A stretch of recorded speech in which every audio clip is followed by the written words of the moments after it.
බල දන්නවද මේ ඇලදොල වල් මේක හැමදේම මේ වගේ ගම්මානවල ඉපදෙන්න පින් කරන්න ඕනේ. පේනවද? බලපන් උදේට තියෙන view එකේ ලස්සන. ඔය ඈත ගහක් පේන්නේ. ඔය ගහට රැංගාම මේ මුරු ඒරියා එකම පේනවා. පින් කරන්න ඕනි බං. පින් කරන්න ඕනි. බලන්න. මේ වගේ තැන්වල ඉන්න පින් කරන්න ඕනි බං අපි.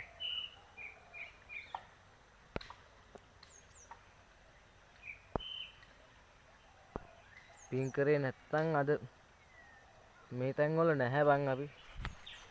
බලපන් ලස්සන මේ තියෙන view එක ලස්සන වලහන්. කවදාකවත් අපිට මේ නිදහස මේ සෝබාදාමේ විඳින්න හම්බෙන්නේ නැහැ. අපි නැති වුණු කාලෙක මේ සෝබාදාමේ අපිට විඳින්න හම්බෙන්නේ නැහැ. මේ බලහන්. ඔය ඉන්නේ මයින ජෝඩුවක්.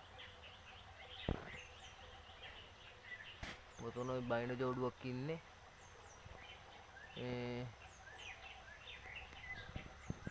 තාම පේන්නේ හරියටම පේයි දන්නේ නැහැ. මේ ඔය මයින ජෝඩුවක් ඉන්නේ වන් හොඳේ. පහත බෙනිහක් තියෙනවා. ඔය තියෙන බෙනේ. ඒ බෙනේට මචං ඔය ඇවිල්ලා ඉතින් ඔය පේනවනේ. එන නිදහස් පරිසරයක් මචං මේක.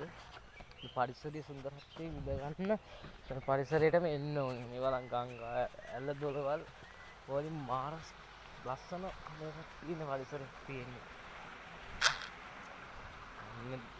ලහන් මේ පැත්ත නාය ගිහිල්ලා පොඩ්ඩක් ඉතින් ඔය දන්නේ නැද්ද? මාරම පරිසරයක ජීවත් වෙන්නේ වන් අපි ඒ පරිසරය ගැන කියන්න වචන නැහැ බං. මොකද පරිසරෙත් එක්ක බැඳුණු මිනිස්සු සෝබාදාම හරි ආසයි. මේ බලන්න මේ වගේ පුංචි පුංචි මාළු පැටවෝ ඒක සත්තු මෙන්න මේ වතුර වල ජීවත් වෙනවා. සමහරව ගොදුරු වලටපත් වෙනවා. තියෙන මං ආපු ඒරියා එක.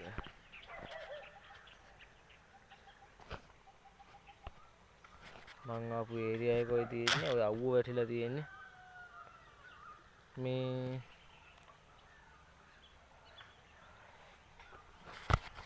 ලස්සන පරිසරයක් ඉතින් බම් මේක. පරිසරේ විඳ ගන්න ඉතින් ඉන්න ඕනේ. එක ගන්න නිදහස් බම් මේ පරිසරේ. යුවට පිටින් නැහැ මේ පරිසරේ. ඉන්න දරා ගන්න. අදේ පාන්දර view එකක් තියෙනවා මචං. මචං සුපිරි. හරි මචං මම මේ වීඩියෝ නවත්තනවා. අපි ඊළඟ දවසේ සුපිරි වීඩියෝ එකක් එක්ක සෙට්ටමු බලාපොරොත්තු වෙමින් ඔක්කොටම බුදු සරණයි ජය වේවා.